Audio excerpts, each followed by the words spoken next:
ਹਾਜ਼ਰ ਹੈ ਜੱਜ ਦਾ ਵਿਚਾਰ।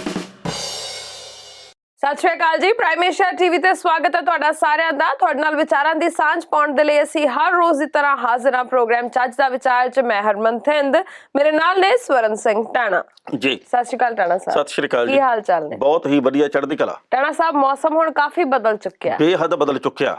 ਆ ਬਸੰਤ ਪੰਚਮੀ ਹਾਲੇ ਆਉਣੀ ਆ, ਉਸ ਤੋਂ ਪਹਿਲੇ ਮੌਸਮ ਨੇ ਜਿਹੜੀਆਂ ਕਲਾਬਾਜ਼ੀਆਂ ਦਿਖਾਈਆਂ ਨਾ, ਵੀ ਪੁੱਛੋ ਕੁਛ ਨਾ। ਰਾਤ ਨੂੰ ਠੰਡ ਤੇ ਦਿਨ ਦੇ ਵੇਲੇ ਬੜੀ ਖੂਬਸੂਰਤ ਧੁੱਪ ਆ, ਕਿਉਂਕਿ ਹੁਣ ਤਾਂ ਮੈਂ ਅੱਜ ਰਿਪੋਰਟ ਪੜ੍ਹਦਾ ਸੀਗਾ 20 ਤੋਂ ਲੈ ਕੇ 22-23 ਡਿਗਰੀ ਤੱਕ ਜਿਹੜਾ ਟੈਂਪਰੇਚਰ ਆ, ਤਾਪਮਾਨ ਜਿਹੜਾ ਉਹ ਪਹੁੰਚ ਜਾਂਦਾ। ਰਾਤ ਦੇ ਵੇਲੇ ਠੰਡ ਜ਼ਰੂਰ ਹੈਗੀ ਆ। ਸ਼ਿਮਲੇ ਦੇ ਵੱਲ 2-2 ਫੁੱਟ ਦੀ ਬਰਫ਼ ਪਈ ਹੋਈ ਆ, ਉੱਥੇ ਹੋਟਲ ਕੋਈ ਨਹੀਂ ਲੱਭਦਾਗਾ, ਸੜਕਾਂ ਬਿਲਕੁਲ ਜਾਮ ਹੋ ਗਈਆਂ ਉੱਥੇ। ਸੋ ਇਹ ਆ ਵੀ ਹੁਣ ਠੰਡ ਗਈ ਕਿ ਗਈ, ਮੈਨੂੰ ਲੱਗਦਾ ਨਹੀਂ ਗਈ ਕਿ ਗਈ ਤਾਂ ਹੈ, ਪਰ ਇਹ ਨਹੀਂ ਸਮਝ ਆ ਰਿਹਾ ਕਿ ਬਰਫ਼ਬਾਰੀ ਜਿਹੜੀ ਹੋ ਰਹੀ ਹੈ ਇਹਦੇ ਨਾਲ ਉਮੀਦ ਕੀਤੀ ਜਾ ਰਹੀ ਹੈ ਕਿ ਦੁਬਾਰਾ ਤੋਂ ਠੰਡ ਸ਼ਾਇਦ ਹੋ ਸਕਦੀ ਹੈ। ਕਿੰਨੀ ਕੁ ਹੋ ਜੂ? ਅੱਛਾ, ਹੋ ਹੀ ਲੈਣ ਦਿਓ। ਅੱਛਾ, ਇਹ ਕੁਦਰਤ ਨੂੰ ਸਿੱਧੀਆਂ ਚੁਣੌਤੀਆਂ ਨਹੀਂ, ਬੇਨਤੀਆਂ। ਅੱਛਾ, ਹਾਂ ਇਹ ਵੀ ਠੀਕ ਹੈ। ਤੇ ਟਾਣਾ ਸਾਹਿਬ, ਹੋਰ ਸੁਣਾਓ, ਜ਼ਿੰਦਗੀ ਕਿਵੇਂ ਚੱਲ ਰਹੀ ਹੈ? ਬਿਲਕੁਲ ਠੀਕ ਹੈ ਜੀ, ਗੁਲਜ਼ਾਰ। ਤੇ ਆਪਾਂ ਹੁਣ ਚੱਜ ਦੇ ਵਿਚਾਰ ਦੀ ਸਾਂਝ ਦੇਖੋ ਜੀ, ਆ ਨਰਿੰਦਰ ਸਿੰਘ ਕਪੂਰ ਹੋਰਾਂ ਦੀਆਂ ਕੁਝ ਸਤਰਾਂ ਜਿਹੜੀਆਂ ਚੱਜ ਦੇ ਵਿਚਾਰ ਦੇ ਤੌਰ ਦੇ ਉੱਤੇ ਹੀ ਆ, ਕਿ ਜਿਹੜੇ ਲੋਕ ਫਿਰਕਿਆਂ, ਧਰਮਾਂ, ਜਾਤਾਂ, ਨਸਲਾਂ ਤੇ ਇਲਾਕਿਆਂ ਦੇ ਵਿੱਚ ਵੰਡੇ ਰਹਿੰਦੇ ਆ, ਉਹ ਲੋਕ ਆਪਣੇ ਅਸਲੀ ਦੁਸ਼ਮਣ ਨੂੰ ਪਛਾਣਨ ਤੋਂ ਪਹਿਲਾਂ ਹੀ ਲੜ ਕੇ ਮਰ ਮੁੱਕ ਜਾਂਦੇ ਆ। ਵਾਹ, ਇੱਕ ਵਾਰ ਫਿਰ ਤੋਂ ਹੋ ਜਾਏ। ਜਿਹੜੇ ਲੋਕ ਨਸਲਾਂ, ਜਾਤਾਂ, ਧਰਮਾਂ, ਫਿਰਕਿਆਂ, ਕਬੀਲਿਆਂ ਦੇ ਵਿੱਚ ਫਸੇ ਰਹਿੰਦੇ ਆ, ਉਹ ਲੋਕ ਆਪਣੇ ਅਸਲੀ ਦੁਸ਼ਮਣ ਨੂੰ ਪਛਾਣਨ ਤੋਂ ਪਹਿਲਾਂ ਹੀ ਲੜ ਕੇ ਮਰ ਮੁੱਕ ਜਾਂਦੇ ਆ, ਖੱਪ ਜਾਂਦੇ ਆ। ਬਿਲਕੁਲ ਸਹੀ ਗੱਲ ਹੈ। ਔਰ ਵੈਸੇ ਵੀ ਇਹਦੇ ਨਾਲ ਹੀ ਜੁੜੀ ਹੋਈ ਗੱਲ ਇੱਕ ਹੋਰ ਮੈਂ ਸੁਣਾ ਦਿੰਨੀ ਆ, ਕਿ ਅਕਸਰ ਇਹ ਕਿਹਾ ਜਾਂਦਾ ਹੈ ਕਿ ਜਿਹੜੇ ਲੋਕ ਇਹਨਾਂ ਫਿਰਕਿਆਂ, ਧਰਮਾਂ, ਜਾਤ ਬਰਾਦਰੀਆਂ ਦੇ ਪਿੱਛੇ ਲੜਦੇ ਨੇ, ਅਸਲ 'ਚ ਉਹਨਾਂ ਨੇ ਧਰਮ ਦੇ ਫਲਸਫੇ ਨੂੰ ਕਦੇ ਪੜ੍ਹਿਆ ਹੀ ਨਹੀਂ ਹੁੰਦਾ।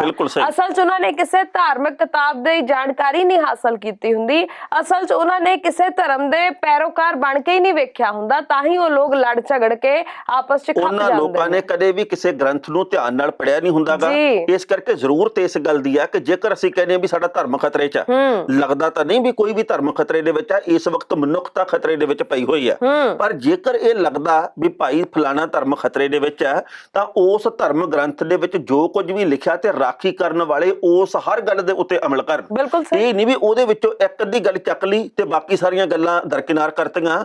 ਹੂਬ ਹੂ ਉਹਨਾਂ ਸਾਰੀਆਂ ਗੱਲਾਂ ਦੇ ਉੱਤੇ ਅਮਲ ਕੀਤਾ ਜਾਵੇ ਜੋ ਉਹਦੇ ਵਿੱਚ ਲਿਖਿਆ ਹੋਇਆ। ਬਿਲਕੁਲ ਸਹੀ ਗੱਲ ਹੈ ਜੀ। ਤੇ ਟਾਣਾ ਸਾਹਿਬ, ਵੈਸੇ ਜੋ ਮਾਹੌਲ ਹੈ ਜਿਹੋ ਜਿਹਾ, ਉਸ ਮਾਹੌਲ ਦੇ ਹਿਸਾਬ ਦੇ ਨਾਲ ਵੀ ਤੁਹਾਡਾ ਚਾਹੀਦਾ ਵਿਚਾਰ ਬਿਲਕੁਲ ਢੁਕਵਾਂ। ਬਿਲਕੁਲ ਜੀ, ਮੇਰੇ ਮਨ ਦੇ ਵਿੱਚ ਕਦੇ-ਕਦੇ ਇਹ ਗੱਲ ਆਉਂਦੀ ਹੈ ਵੀ ਜਿਸ ਤਰੀਕੇ ਦੇ ਨਾਲ ਸਰਕਾਰ ਦੇ ਵੱਲੋਂ ਕੋਸ਼ਿਸ਼ਾਂ ਕੀਤੀਆਂ ਗਈਆਂ ਵੀ ਭਾਈ ਇਹਨੂੰ ਹਿੰਦੂ ਤੇ ਸਿੱਖ ਦਾ ਮਸਲਾ ਬਣਾ ਦਈਏ, ਇਹ ਗੱਲ ਨਹੀਂ ਚੱਲੀ।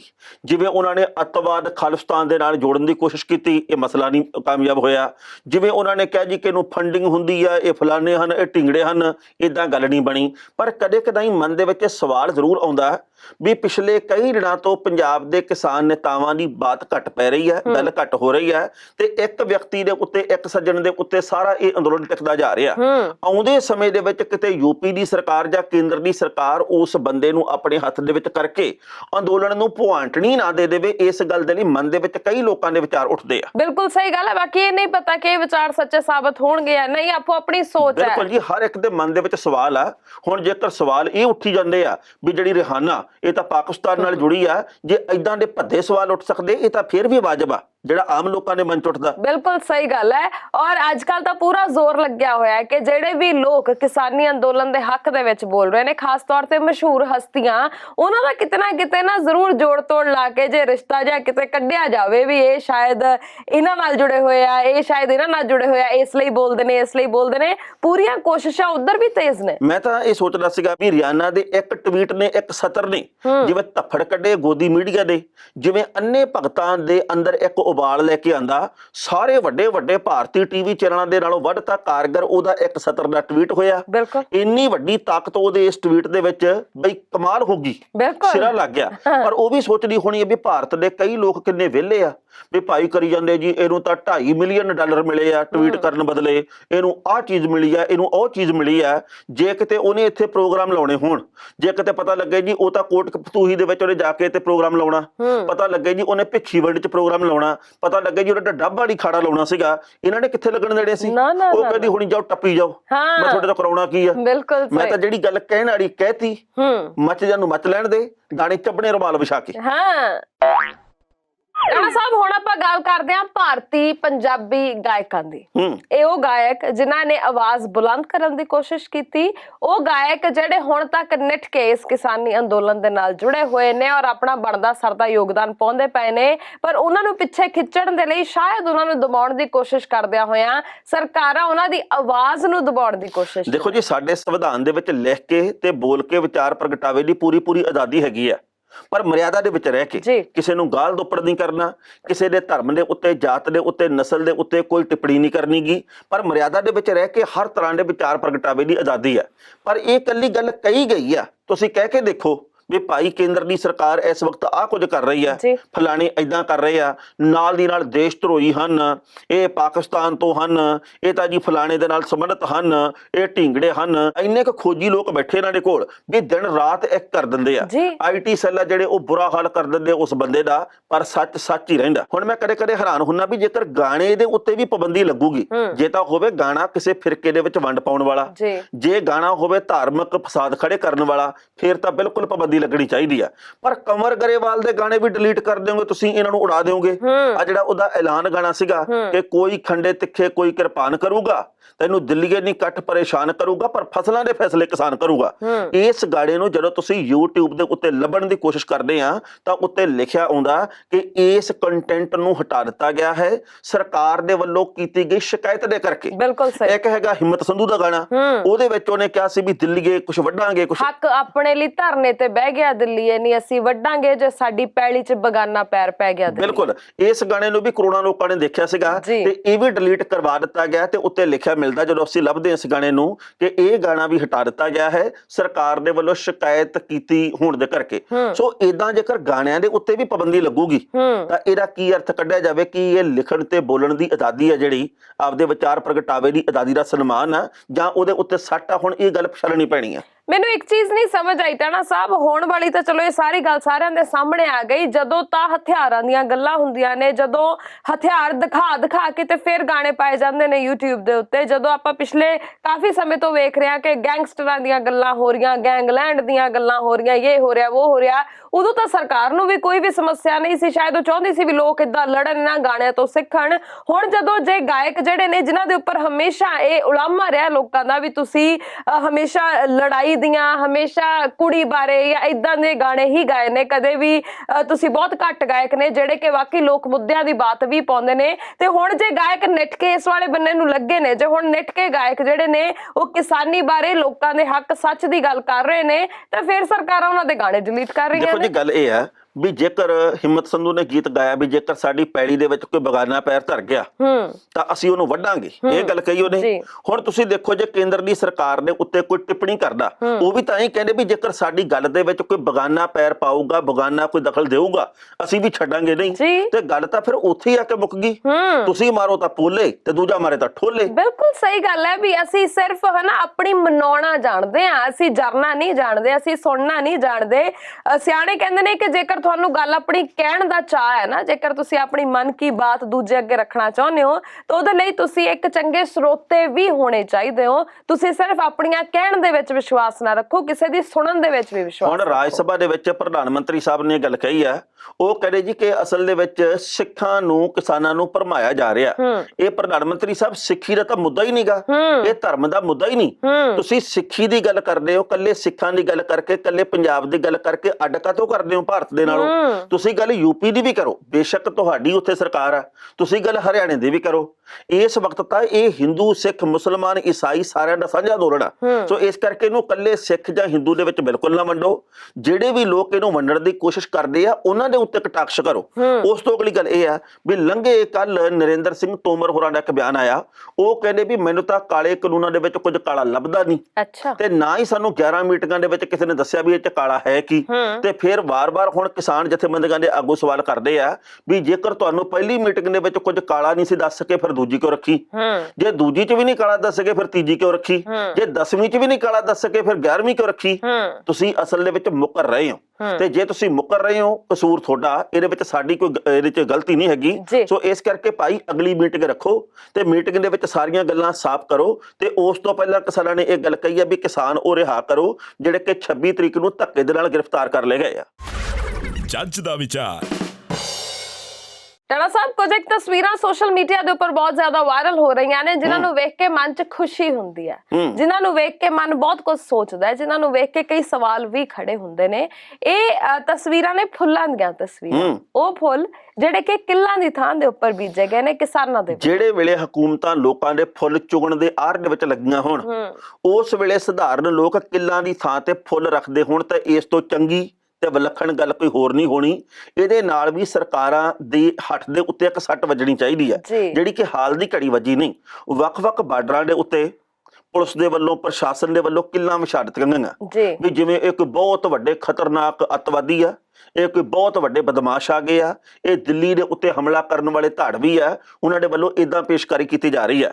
ਪਰ ਕਿਸਾਨਾਂ ਨੇ ਉਹਨਾਂ ਕਿੱਲਾਂ ਦੇ ਕੋਲੇ ਗਮਲੇ ਰੱਖਤੇ ਆ ਫੁੱਲਾਂ ਦੇ, ਵੰਨ ਸੁਵੰਨੇ ਫੁੱਲ ਆ। ਉਹਨਾਂ ਦੇ ਵੱਲੋਂ ਇੱਕ ਸੁਨੇਹਾ ਦਿੱਤਾ ਗਿਆ ਵੀ ਤੁਸੀਂ ਕਿੱਲਾਂ ਵਿਛਾਉਨੇ ਆ, ਅਸੀਂ ਇਹ ਫੁੱਲ ਲਾਉਨੇ ਆ ਤੇ ਇਹ ਫੁੱਲ ਹੈਗੇ ਭਾਂਤ ਸੁਭਾਂਤੇ। ਤੇ ਭਾਰਤ ਦੀ ਖੂਬਸੂਰਤੀ ਵੀ ਇਸ ਗੱਲ ਦੇ ਵਿੱਚ ਹੈ ਕਿ ਭਾਂਤ ਸੁਭਾਂਤੇ ਧਰਮਾਂ ਦੇ ਫੁੱਲ ਇੱਥੇ, ਭਾਂਤ ਸੁਭਾਂਤੇ ਇੱਥੇ ਜਾਤਾਂ ਦੇ ਲੋਕ ਰਹਿੰਦੇ ਆ ਤੇ ਕਿਸੇ ਦਾ ਕਿਸੇ ਨਾਲ ਕੋਈ ਰੌਲਾ ਨਹੀਂ। ਤੁਸੀਂ ਰੌਲੇ ਕਿਹੜੀ ਗੱਲੋਂ ਖੜੇ ਕਰਦੇ ਆ? ਸੋ ਇਸ ਕਰਕੇ ਇਹਨਾਂ ਫੁੱਲਾਂ ਦੇ ਕੋਲੋਂ ਸੁਨੇਹਾ ਲੈਣਾ ਚਾਹੀਦਾ ਵੀ ਜੇਕਰ ਇਹ ਖੁਸ਼ਬੂ ਵੰਡਣ ਦੇ ਮਾਮਲੇ ਦੇ ਵਿੱਚ ਕਿਸੇ ਨਾਲ ਵਿਤਕਰਾ ਨਹੀਂ ਕਰਦੇ, ਤੁਸੀਂ ਕਿਹੜੀ ਗੱਲੋਂ ਕਰਦੇ ਹੋ? ਬਿਲਕੁਲ ਸਹੀ ਗੱਲ ਹੈ। ਔਰ ਹੈਰਾਨੀ ਤਾਂ ਉਦੋਂ ਹੁੰਦੀ ਹੈ ਜਦੋਂ ਨਾ ਆਪਣੀਆਂ ਗਲਤੀਆਂ ਮੰਨਣ ਦੀ ਥਾਂ ਦੇ ਉੱਪਰ ਤਰ੍ਹਾਂ ਤਰ੍ਹਾਂ ਦੀਆਂ ਟਿੱਪਣੀਆਂ ਕੀਤੀਆਂ ਜਾਂਦੀਆਂ ਨੇ, ਹਨਾ। ਕਦੀ ਕਹਿ ਦਿੱਤਾ ਜਾਂਦਾ, ਹਾਲੇ ਵੀ ਮੈਂ ਬੜੀ ਹੈਰਾਨ ਹੋਈ ਨਰਿੰਦਰ ਤੋਮਰ ਹੋਰਾਂ ਦੇ ਇੱਕ ਬਿਆਨ ਤੋਂ, ਜਿਸ 'ਚੋਂ ਕਹਿੰਦੇ ਕਿ ਸਿਰਫ ਇੱਕ ਜਿਹੜਾ ਸੂਬਾ ਹੈ ਉਹਦੇ ਕਿਸਾਨਾਂ ਨੂੰ ਸਮੱਸਿਆ ਹੈ, ਇੱਕ ਖਾਸ ਇਲਾਕੇ ਦੇ ਕਿਸਾਨਾਂ ਨੂੰ ਹੀ ਪਰੇਸ਼ਾਨੀ ਹੈ, ਹੋਰ ਕਿਸੇ ਨੂੰ ਪਰੇਸ਼ਾਨੀ ਹੈ ਨਹੀਂ। ਤਾਂ ਉਹਨਾਂ ਨੂੰ ਇੱਕ ਬੇਨਤੀ ਹੈ ਕਿ ਇੱਕ ਗੇੜਾ ਭੇਸ ਬਦਲ ਕੇ ਹੀ ਸਹੀ, ਇਸ ਜਿੱਥੇ ਸੰਘਰਸ਼ ਚੱਲ ਰਿਹਾ ਹੈ ਉੱਥੇ ਇੱਕ ਗੇੜਾ ਜ਼ਰੂਰ ਲਗਾ ਕੇ ਆ। ਤੁਹਾਨੂੰ ਪਤਾ ਲੱਗੇਗਾ ਜਦੋਂ ਤੁਹਾਨੂੰ ਉੱਥੇ ਮੱਧ ਪ੍ਰਦੇਸ਼ ਤੋਂ, ਕੇਰਲਾ ਤੋਂ, ਕਰਨਾਟਕਾ ਤੋਂ, ਰਾਜਸਥਾਨ ਤੋਂ, ਯੂਪੀ ਤੋਂ, ਹਰਿਆਣੇ ਤੋਂ, ਪੰਜਾਬ ਤੋਂ, ਹੋਰ ਪਤਾ ਨਹੀਂ ਕਿੱਥੋਂ ਕਿੱਥੋਂ ਜਿਹੜੇ ਲੋਕ ਨੇ ਉੱਥੇ ਬੈਠੇ, ਔਰ ਹਰ ਉਮਰ ਵਰਗ ਦੇ ਲੋਕ ਉੱਥੇ ਬੈਠੇ ਤੁਹਾਨੂੰ ਨਜ਼ਰ ਆਉਣਗੇ। ਤੇ ਉਹ ਲੋਕ ਵੀ ਨਜ਼ਰ ਆਉਣਗੇ ਜਿਨ੍ਹਾਂ ਦੇ ਪੁੱਤ ਸਰਹੱਦਾਂ ਤੇ ਡਟੇ ਹੋਏ ਨੇ ਤੇ ਆਪ ਉਹ ਦਿੱਲੀ ਦੀਆਂ ਹੱਦਾਂ ਤੇ ਡਟੇ ਹੋਏ ਨੇ। ਦੇਖੋ ਜੀ, ਗੱਲ ਬੜੀ ਸਾਫ਼ ਤੇ ਸਪਸ਼ਟ ਹੈ ਵੀ ਟਰਾਲੀਆਂ ਦੇ ਉੱਤੇ ਚੜੀ ਹੋਈ 2-2 ਇੰਚ ਦੀ ਮਿੱਟੀ ਤੇ ਬਿਜਲੀ ਪਾਣੀ ਦੀ ਕਿੱਲਤ ਪੈਦਾ ਕਰਨ ਦੇ ਬਾਵਜੂਦ ਜਜ਼ਬਾ ਬਰਕਰਾਰ ਰਹਿਣਾ ਜੀ। ਤੇ ਉੱਥੇ ਇੱਕ ਅਪਾਹਜ ਦੇ ਵੱਲੋਂ ਜਿਹੜੇ ਦੋਨੋਂ ਬਾਹਾਂ ਹੈ ਨਹੀਂ ਕੱਛ ਦੇ ਵਿੱਚ ਫਸਾ ਕੇ ਝਾੜੂ ਤੇ ਸਫਾਈ ਕਰਨੀ ਬਾਰਡਰ ਦੇ ਉੱਤੇ। ਤੇ ਇਸ ਤੋਂ ਇਲਾਵਾ ਜਿਹੜੇ ਹੋਰ ਉੱਥੇ ਬਹੁਤ ਦੁੱਖਾਂ ਮਾਰੇ ਲੋਕ ਆ, ਉਹਨਾਂ ਦੇ ਵੱਲੋਂ ਸਿਰੜ ਦੇ ਨਾਲ ਇਨਕਲਾਬ ਜ਼ਿੰਦਾਬਾਦ ਕਹਿਣਾ, ਕਿਸਾਨ ਮਜ਼ਦੂਰ ਏਕਤਾ ਜ਼ਿੰਦਾਬਾਦ ਕਹਿਣਾ, ਇਹਦਾ ਮਤਲਬ ਇਹ ਆ ਕਿ ਇਹ ਲੋਕ ਵਿਕਣ ਵਾਲੇ ਨਹੀਂ, ਇਹ ਲੋਕ ਰੁਕਣ ਵਾਲੇ ਤੇ ਇਹ ਲੋਕ ਝੁਕਣ ਵਾਲੇ ਨਹੀਂ। ਜਿਹੜੇ ਇਹ ਗੱਲ ਕਹਿੰਦੇ ਵੀ 100-100 ਰੁਪਏ ਦੇ ਵਿੱਚ ਵਿਕਦੇ ਆ, ਜਿਹੜੇ ਇਹ ਗੱਲ ਕਹਿੰਦੇ ਵੀ ਇਹ ਤਾਂ ਫਲਾਣੀ ਥਾਂ ਦੇ ਉੱਤੋਂ ਆਏ ਫੰਡਾਂ ਦੇ ਨਾਲ ਚੱਲਦੇ ਆ, ਉਹਨਾਂ ਨੂੰ ਪਤਾ ਵੀ ਅਸੀਂ ਦਸਵੰਧ ਦੇ ਨਾਲ ਆਪਣਾ ਢਿੱਡ ਕਿਵੇਂ ਭਰਨਾ ਤੇ ਦੂਜਿਆਂ ਦਾ ਢਿੱਡ ਕਿਵੇਂ ਭਰਨਾ। ਇਸ ਕਰਕੇ ਤੁਹਾਡੀ ਹਰ ਚਾਲ ਆ ਜਿਹੜੀ ਉਹ ਬੇਨਕਾਬ ਹੋਈ ਆ। ਤੇ ਇੱਕ ਹੋਰ ਬੜੀ ਮਹੱਤਵਪੂਰਨ ਗੱਲ ਹੈ ਬਈ, ਲੰਘੇ ਕੱਲ ਨਾ ਵੱਖ-ਵੱਖ ਸਰਹੱਦਾਂ ਦੇ ਉੱਤੇ ਰਾਖੀ ਕਰਨ ਵਾਲੇ ਫੌਜੀ ਵੀਰ ਆ ਜਿਹੜੇ, ਉਹ ਬਾਰਡਰ ਦੇ ਉੱਤੇ ਪਹੁੰਚ ਗਏ। ਇੱਕ ਫੋਟੋ ਬਹੁਤ ਵੱਡੇ ਪੱਧਰ ਤੇ ਵਾਇਰਲ ਹੋਈ ਆ। ਫੌਜੀ ਵੀਰ ਆ ਜਿਹੜਾ, ਉਹ ਆਪਣੇ ਬਾਪ ਨੂੰ ਮਿਲਣ ਦੇ ਲਈ, ਜਿਹੜਾ ਕਿ 75 ਦਿਨ ਤੋਂ ਦਿੱਲੀ ਦੇ ਬਾਰਡਰ ਦੇ ਉੱਤੇ ਬੈਠਾ, ਉਹਨੂੰ ਮਿਲਣ ਗਿਆ, ਛੁੱਟੀ ਕੱਟਣ ਆਇਆ ਉਹ, ਤੇ ਨਾਲ ਦੀ ਨਾਲ ਉਹ ਪਿੰਡੋਂ ਉੱਤੇ ਪਹੁੰਚ ਗਿਆ ਬਾਰਡਰ ਦੇ ਉੱਤੇ ਤੇ ਆਪਣੇ ਬਾਪ ਨੂੰ ਗਲਵੱਕੜੀ ਪਾ ਕੇ ਤੇ ਭੁੱਬਾਂ ਮਾਰ ਕੇ ਰੋਇਆ। ਉਹਦੀਆਂ ਅੱਖਾਂ ਦੇ ਵਿੱਚ ਅਥਰੂ ਆਏ ਆ। ਤੇ ਹੁਣ ਇਹ ਦੱਸੋ ਵੀ ਇਹਨੂੰ ਕਿਸੇ ਨੇ ਸਿਖਾ ਕੇ ਭੇਜਿਆ, ਇਹ ਚੀਨ ਤੋਂ ਆਇਆ ਕਿ ਪਾਕਿਸਤਾਨ ਤੋਂ ਆਇਆ?